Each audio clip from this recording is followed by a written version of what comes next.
Bismillahirrahmanirrahim. Assalamualaikum warahmatullahi wabarakatuh. Alhamdulillahirabbil alamin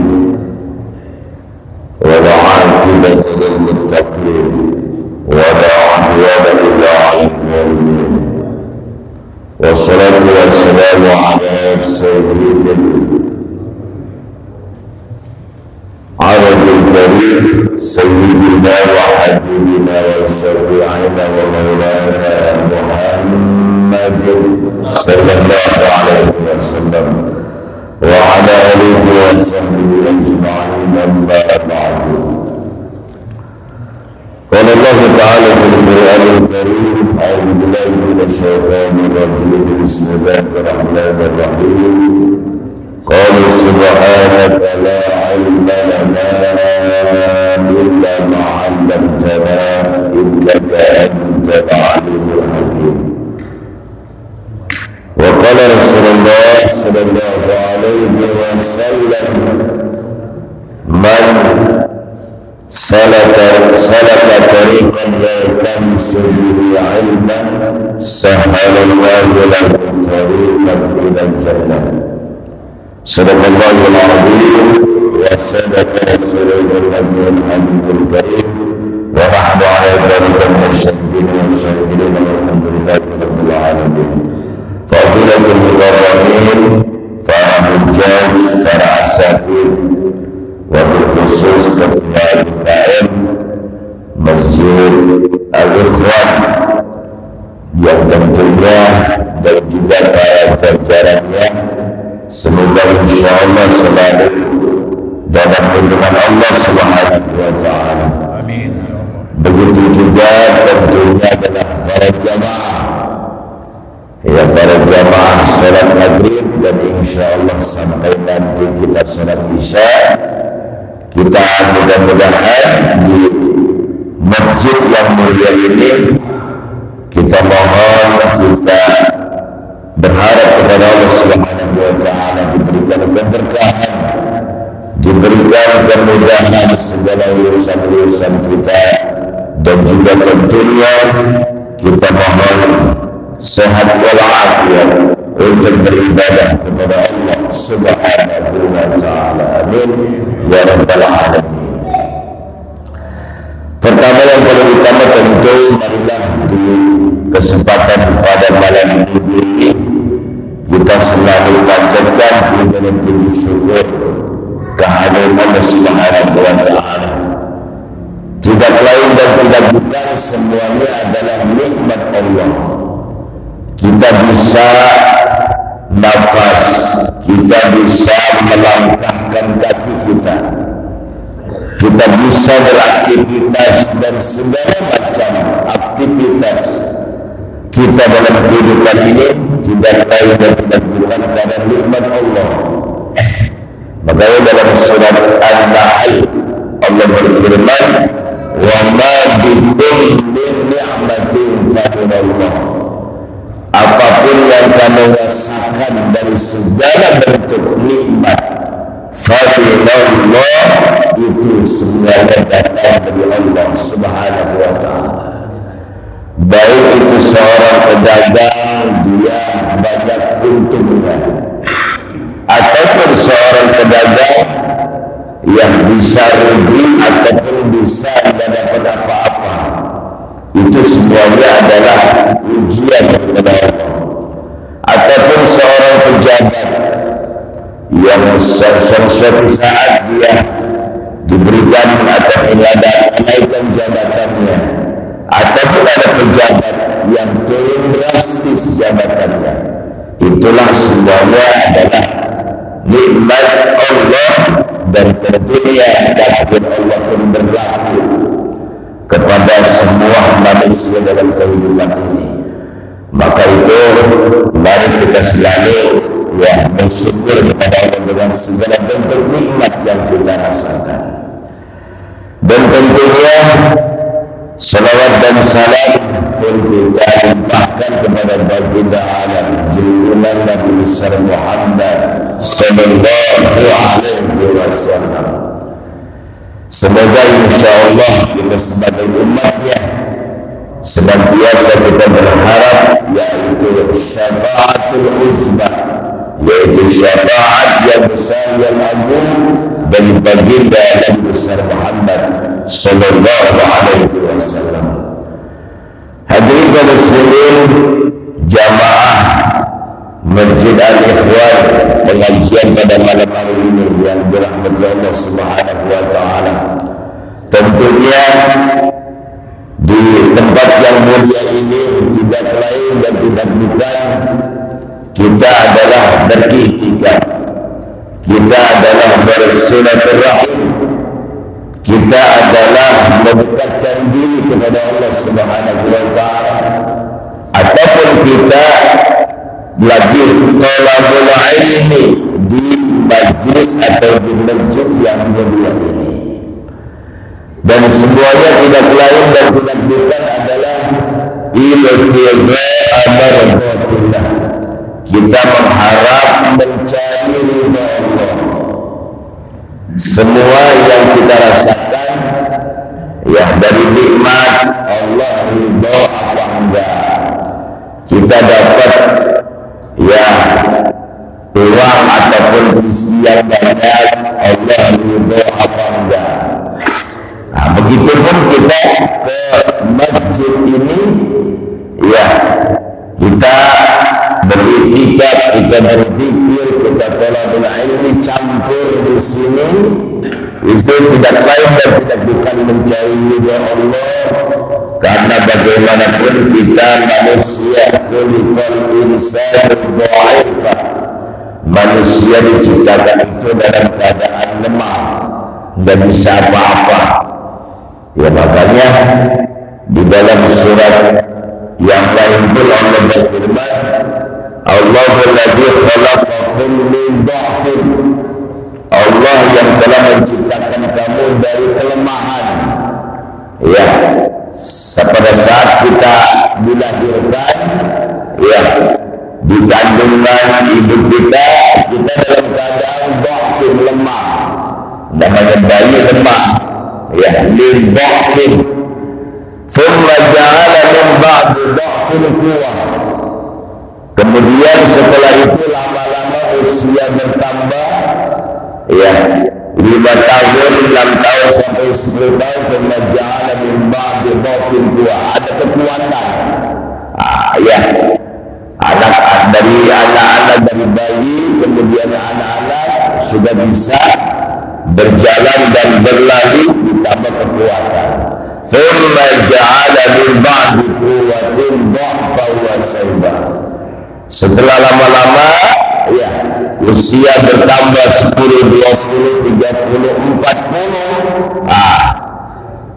Itu mulai itu di Al-Quran yang Allah sebutkan usia 40. Ya, usia 40, arba'ina sana. Makanya tugas malaikat terutama adalah malaikat pencabut nyawa, ya, malaikat maut namanya. Itu di usia 40 tahun banyak pertanyaan, ya. Di usia 40 tahun, Mbak. Pertanyaannya tentu banyak. Apa yang kamu lakukan di usia 40 tahun? Udah mulai. Kalau di Al-Quran disebutkan dha'fan wa shayba. Mulai itu usia 40, 45, ya, lemah kita, ya, yang tadinya kuat, ya, bisa ngangkat besi, bisa bertinju, lama-lama 40, 50, dha'fan wa shayba. Usia 40 mulai tumbuhnya adalah uban, ya, tumbuhnya. Makanya kita dilarang, ya, uban yang sudah ada ini dicabut, ya, dicabut. Kan ada alat untuk mencabut uban, ya. Usahakan jangan dicabut, ya. Ya digunting saja, dipendekin, yang panjang dipendekin, ya. Karena itu sudah takdirullah, ya. Nggak berubah-ubah, apalagi sampai dipilok gitu, ya. apa namanya diwarna-warnain ya itu ya. Jadi usia 40 terus ya, dha'fan wa syaibah ya, lemah dan beruban, itu udah nggak bisa ditawar-tawar itu mah. Nah itulah perjalanan manusia ya, dha'fan wa syaibah. Dan Allah pun itu semuanya yakhluqu ma yasha, Allah ciptakan dengan kehendak Allah, dan Allah Maha mengetahui. Dan tentunya ya, masjid ini adalah tempat kita beribadah, taqarrub ilallah, mendekatkan diri kepada Allah. Selain itu juga berzikir ya. Dan pada malam hari ini adalah kita, yaitu thalabul ilmi, mencari ilmu ya. Makanya di dalam sebuah hadis baginda Rasul, kun aliman, jadilah kamu orang yang alim ya. Kalau kita pengen mau jadi orang yang alim ya, belajarnya lama, menuntut ilmu ya, atau muta'aliman, atau orang yang belajar ya, muta'alim ya, belajar kitab, belajar macam-macam lah ya. Apalagi yang sekarang media sosial, komputer. Makanya usia kita yang ya terkadang yang udah 60-70 ya, banyak yang belum paham tentang bagaimana menghidupi komputer, laptop kayak begitu ya. Karena zaman dulu kita belum ada ya, tetapi sekarang sudah ya, kita sedikit-sedikit mengetahui lah ya. Dan kemudian teknologi canggih datang. Nah itulah kita dituntut, apalagi di media-media pembelajaran itu dituntut kita harus menguasai teknologi di masa sekarang ini. Dan tentunya nah itulah kita disuruh oleh Allah Subhanahu wa Ta'ala di majelis ini adalah taliban, mencari ya. Kalau kita menjadi orang alim, kita mencari ilmu lah, mencari ilmu macam-macam. Kemana kita? Mau ke Mesir, mau ke negeri Cina ya, mau ke Yaman, mau ke Turki, macam-macam tempat di muka bumi ini, dimanapun kita pengen mencari ilmu. Al-mustami'an, kalau kita nggak sanggup ya, nggak sanggup kita ke Mesir gitu ya, ke Madinah ya, ataupun kita nggak sanggup ngaji jauh-jauh, mustami'an aja, jadi pendengar yang baik, mustami'an ya, pendengar mendengarkan ceramah-ceramah, ta'lim ya. Wala takun khamisan, jangan jadi orang yang kelima ya. Orang yang kelima itu orang yang nggak mau belajar, orang yang nggak mau mendatangi majlis ta'lim, orang yang nggak mau belajar Al-Quran ya. Apalagi di zaman kita sekarang ini, Al-Quran ya firun, banyak yang sudah ya apa namanya, lari dari ulama, lari dari ngaji ya. Media sosial menjadi temannya dalam kehidupan kita sekarang ini ya. Makanya tentu kita sebagai orang tua ya, kita memberikan ya dorongan kepada anak-anak kita, generasi penerus ya. Karena generasi penerus ini kita nggak tahu 20-30 tahun yang akan datang ya.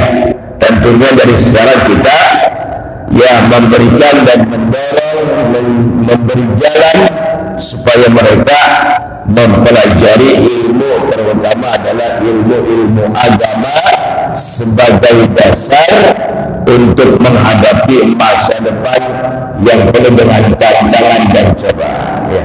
Para hadirin yang dirahmati Allah Subhanahu wa Ta'ala ya, pada kesempatan yang berbahagia ini, nah saya mengambil kutipan dari kitab Nasaihul Huda. Jadi kitab Nasaih itu adalah macam-macam nasihat ya, nasihat-nasihat dalam kitab ini yang tentunya banyak kita ambil pelajaran ya, banyak ambil ilmu. Apalagi ya yang kita tahu Syekh Nawawi Al-Bantani ya, Syekh Nawawi Al-Bantani itu musannifu wa mualliful kutub. Beliau adalah pengarang banyak kitab, yang tentunya beliau adalah al-allamah, orang yang sangat alim, ya. Jadi orang yang banyak ilmu itu dinamakan allamah, ya, yang ilmunya apalagi ilmu akhiratnya, ya, sampai mengarang kitab seperti ini itu luar biasa, ya. Mengarang kitab yang gundul-gundul, ya, kemudian dipelajari dengan ilmu nahunya, ilmu nahu dan sorotnya, ilmu jurumiyah, ya, kemudian ada macam-macam ilmu alat untuk mempelajari membaca kitab kuning, ya. Ini jadi musannifu, pengarang kitab, ulama-ulama salaf as-saleh, ulama-ulama yang saleh itu banyak mengarang kitab berjilid-jilid, masya Allah. Nah, itulah yang kita kagum sekali, ya, dengan ulama-ulama yang terdahulu, ya. Tapi tentunya, ya, kita berharap di zaman kita tentu, ya, akan hadir ulama-ulama zaman now, gitu ya, ulama-ulama masa kini yang tentunya tidak jauh, ya, tentu adalah menghidupkan kembali, yaitu Islam, menghidupkan kembali kalimat-kalimat Allah di tengah-tengah masyarakat. Inilah yang sangat penting dalam kehidupan kita, untuk kita mengkaji ulama-ulama terdahulu, ya. Makanya 4 mazhab yang kita kenal, dari mazhab Syafi'i, ya, dari mazhab Hambali, kemudian Maliki, ya, Imam Maliki, Hambali, dari 4 mazhab itu ilmunya luar biasa, ya. Apalagi ilmu, ya, apa, ulama-ulama yang lainnya yang banyak kita, ya, mengetahui, ya, dari pengarang-pengarang kitab ini kita ambil berkah. Makanya bapak-bapak duduk saja, ya, di masjid, di majlis ini, insya Allah itu pahalanya luar biasa, ya. Pahalanya Allah akan menyayangi, Allah akan memudahkan urusan-urusan kita, ya.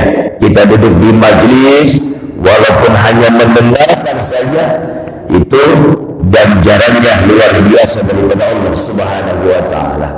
Baiklah para jamaah yang dirahmati Allah Subhanahu wa ta'ala, di sini saya membaca satu kutipan, ya, pelajaran wal maqalatus sabi'ah. Dalam kitab ini ada pelajaran yang ketujuh, kaul-kaul, ya, terutama para sahabat. Qala Ali karramallahu wajhah, Imam Ali karramallahu wajhah berkata, wa fi nusfatin wa qala Umar, ya, di sebagian naskah ada yang mengatakan Umar, ya, di sebagian naskah ada yang mengatakan Ali karramallahu wajhah, di sebagian naskah yang lain ada yang mengatakan adalah, yaitu Umar radhiyallahu anhu.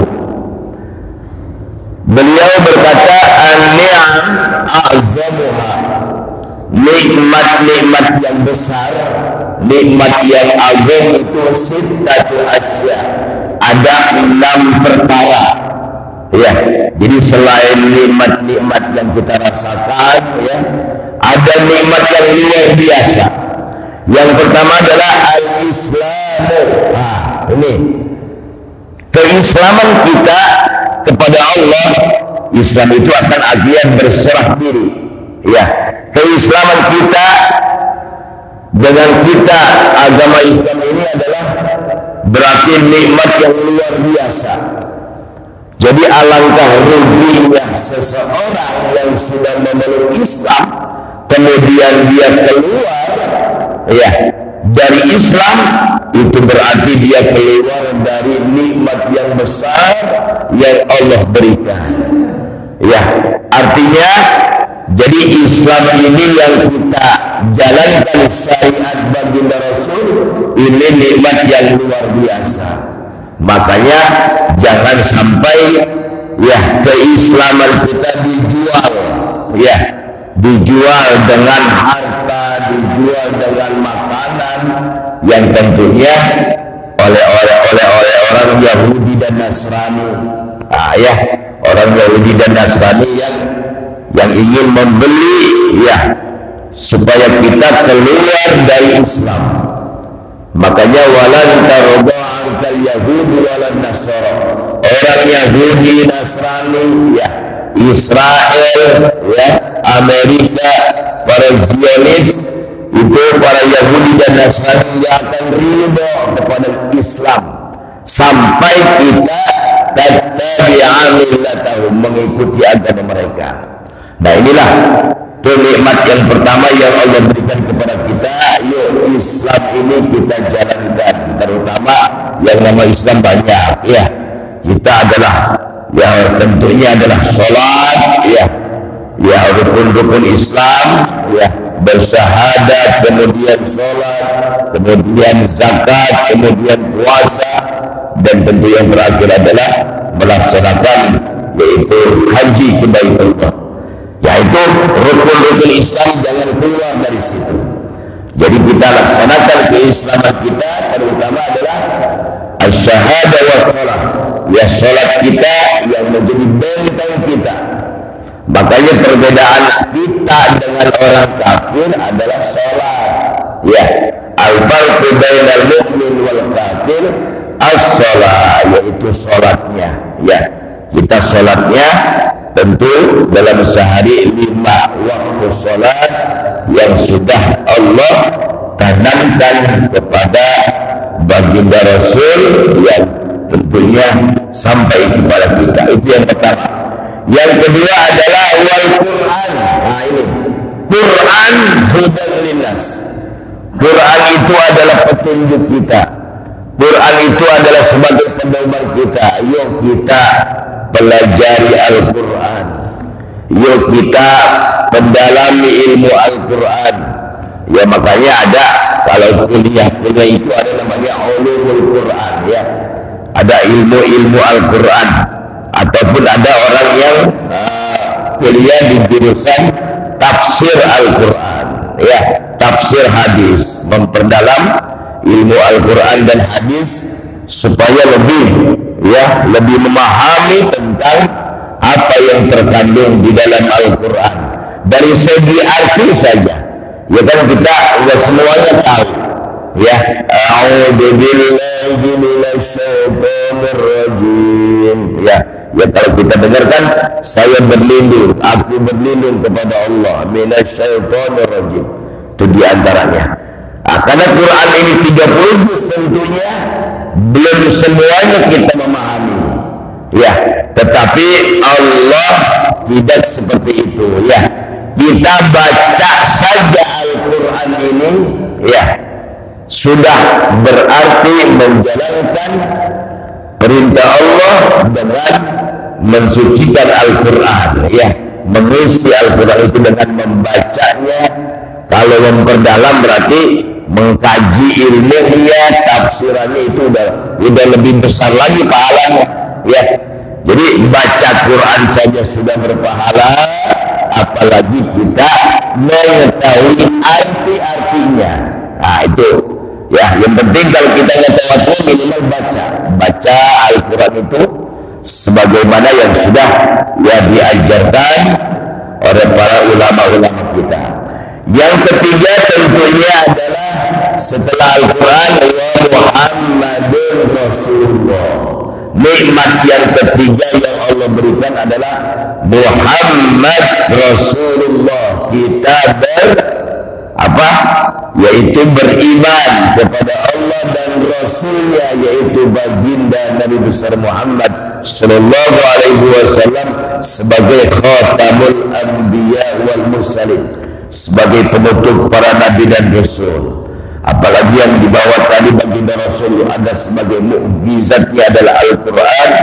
Apalagi makanya kita diperintahkan sering-sering berselawat, ya, sering-sering kita berselawat. Allahumma sholli ala sayyidina Muhammad wa ala ali sayyidina Muhammad, karena efek dan juga manfaat dari berselawat itu luar biasa.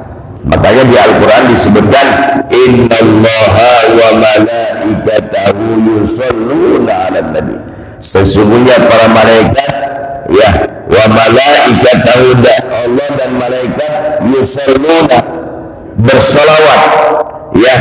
Bersolawat itu artinya kalau dalam tafsir itu yada'una wa yatnuna, memuji, ya, memuji, mendoakan, ya. Jadi kalau kita bersolawat berarti kita memuji baginda Rasulullah Sallallahu Alaihi Wasallam, ya. Ini jangan kita bosan-bosan untuk bersolawat, apalagi kalau kita berangkat, ya, ke kantor, ya, sambil nyetir mobil ataupun motor ataupun sepeda sambil bersolawat, banyak jalan kita menuju ridha Allah Subhanahu wa Ta'ala. Selanjutnya para hadirin, wayam bagi lana an naqula kulla yaumin raditu billahi rabba. Nah, ini doa, ya. Sebaiknya, ya, setiap hari kita ada doa yang namanya, yang bunyinya raditu billahi rabba wa bil islami dina wa bi muhammadin nabiyyan wa rasula wa bil qur'ani imama. Di antaranya, ya, di antaranya doa mau belajar biasanya, ya. Tapi yang jelas itu adalah, ya, sebagai doa supaya kita sering-sering, ya, berdoa kepada Allah agar kita dalam kehidupan ini, ya, tentram dan damai, dan juga kita mohon adalah ridha Allah Subhanahu wa Ta'ala. Selanjutnya, setelah 3 nikmat yang kita sebutkan, yaitu Islam, wal Quran, wa Muhammad, selanjutnya adalah wal afiyah. Wal afiyah itu sehat, wal afiyah, ya. Nikmat sehat wal afiyah ini luar biasa, ya. Makanya sepanjang kita dalam kehidupan ini kita menjaga, ya, menjaga pola makan, menjaga, apalagi kalau kita, ya, berhati-hati dari makanan-makanan haram, ya, dari makanan-makanan yang haram kita berhati-hati. Dan tentunya nikmat sehat wal afiyat itulah yang tentu kita harapkan, karena kalau udah sehat kita bisa ibadah, ya, kita bisa melangkahkan ke masjid, kita bisa bekerja kemana, ke tempat tujuan kita, ya, untuk bekerja. Itulah nikmat sehat yang kita jaga, ya, kita rawat, ya. Tentunya yang namanya penyakit memang langsung daripada Allah Subhanahu wa Ta'ala, ya. Makanya, ya, dalam kehidupan ini kan banyak tempat-tempat pengobatan, ya, tempat-tempat kita berobat, ya, baik itu klinik, rumah sakit.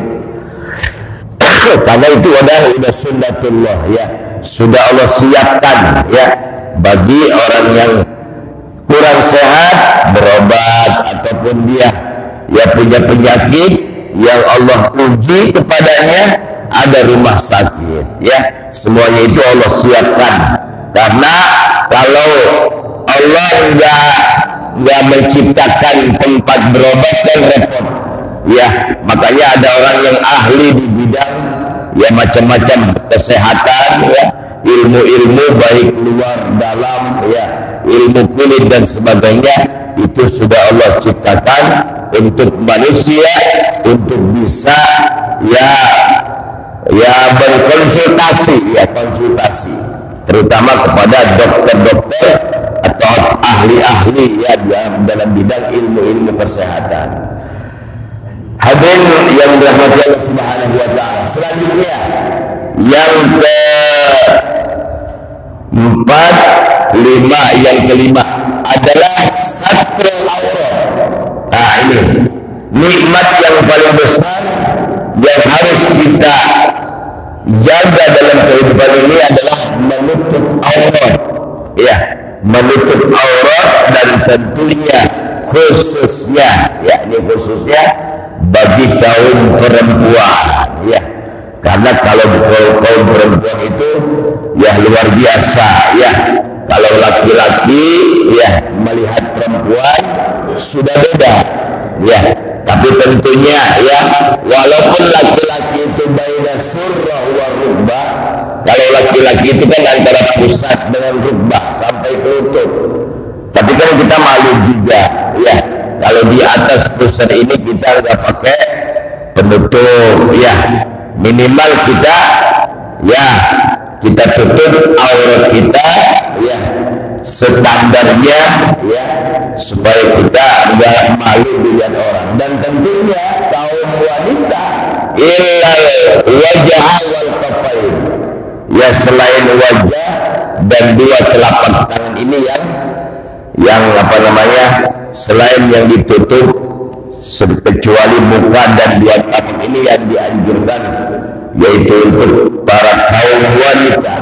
Makanya diperintahkan kita untuk berjilbab, supaya ya tentu dengan jilbab itu ya bisa mengurangi, ya, bisa mengurangi hal-hal yang tidak kita inginkan. Yaitu namanya satrul aurat, ya, minimal buat kita lah, ya, buat kaum laki-laki kita kemana saja jangan sembarangan lah gitu, ya.